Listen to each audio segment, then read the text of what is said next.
जय योगेश्वर दोस्तों, आज से हम श्रीमद् भगवद गीता का ज्ञान हमारी नई सीरीज से आप तक रखेंगे, तो हमारे चैनल के साथ जुड़े रहिए। जय योगेश्वर। श्रीमद् भगवद गीता 15वें अध्याय का महात्म्य।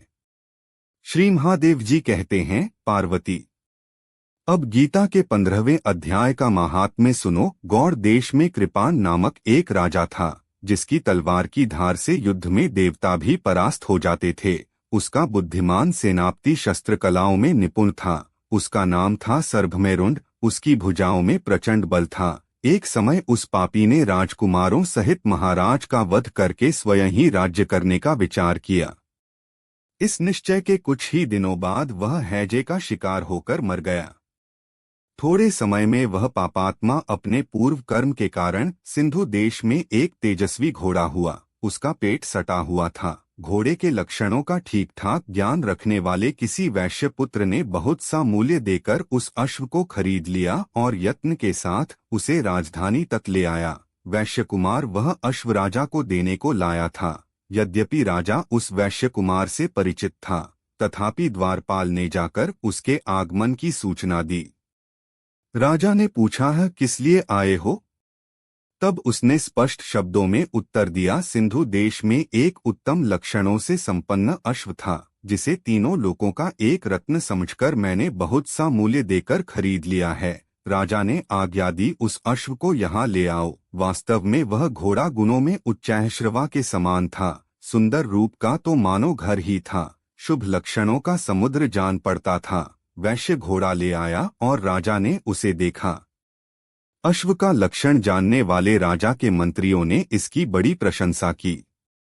सुनकर राजा अपार आनंद में निमग्न हो गया और उसने वैश्य को मुंह मांगा सुवर्ण देकर तुरंत ही उस अश्व को खरीद लिया।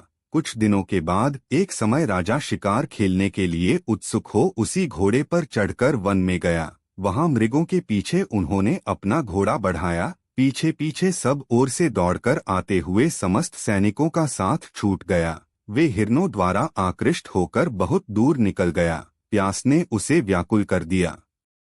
तब वे घोड़े से उतरकर जल की खोज करने लगा।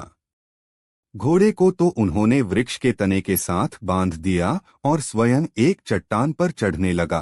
कुछ दूर जाने पर उसने देखा कि एक पत्ते का टुकड़ा हवा से उड़कर शिलाखंड पर गिरा है। उसमें गीता के 15वें अध्याय का आधा श्लोक लिखा हुआ था। राजा उसे पढ़ने लगा। उस राजा के मुख से गीता के अक्षर सुनकर घोड़ा तुरंत गिर पड़ा और अश्व शरीर को छोड़कर तुरंत ही दिव्य विमान पर बैठकर वह स्वर्गलोक को चला गया। तत्पश्चात राजा ने पहाड़ पर चढ़कर एक उत्तम आश्रम देखा, जहां नागकेशर, केले, आम और नारियल के वृक्ष लहरा रहे थे। आश्रम के भीतर एक ब्राह्मण बैठे हुए थे, जो संसार की वासनाओं से मुक्त थे। राजा ने उन्हें प्रणाम करके बड़े भक्ति के साथ पूछा, ब्राह्मण, मेरा अश्व अभी अभी स्वर्ग को चला गया है, इसका क्या कारण है? राजा की बात सुनकर त्रिकालदर्शी, मंत्रवेत्ता और महापुरुषों में श्रेष्ठ विष्णु शर्मा नामक ब्राह्मण ने कहा है, राजन, पूर्वकाल में तुम्हारे यहाँ जो सर्भमेरुंड नामक सेनापति था, वह तुम्हें पुत्रों सहित मारकर स्वयं राज्य हड़प लेने को तैयार था। इसी बीच में हैजे का शिकार होकर वह मृत्यु को प्राप्त हो गया। उसके बाद वह उसी पाप से घोड़ा हुआ था। तुम्हें यहाँ गीता के 15वें अध्याय का आधा श्लोक लिखा मिल गया था। उसी को तुम्हारे मुख से सुनकर वह अश्व स्वर्ग को प्राप्त हुआ है। तदंतर राजा के सैनिक राजा को ढूंढते हुए वहां आ पहुंचे। उन सब के साथ ब्राह्मण को प्रणाम करके राजा प्रसन्नता पूर्वक वहां से चले और गीता के 15वें अध्याय के श्लोकाक्षरों से अंकित उसी पत्र को पढ़कर प्रसन्न होने लगे। उनके नेत्र हर्ष से खिल उठे थे। घर आकर उन्होंने मंत्रवेत्ता मंत्रियों के साथ अपने पुत्र सिंहबल को राज्य सिंहासन पर अभिषिक्त किया और स्वयं 15वें अध्याय के जप से विशुद्ध चित्त होकर मोक्ष प्राप्त कर लिया। हरि तत्सत।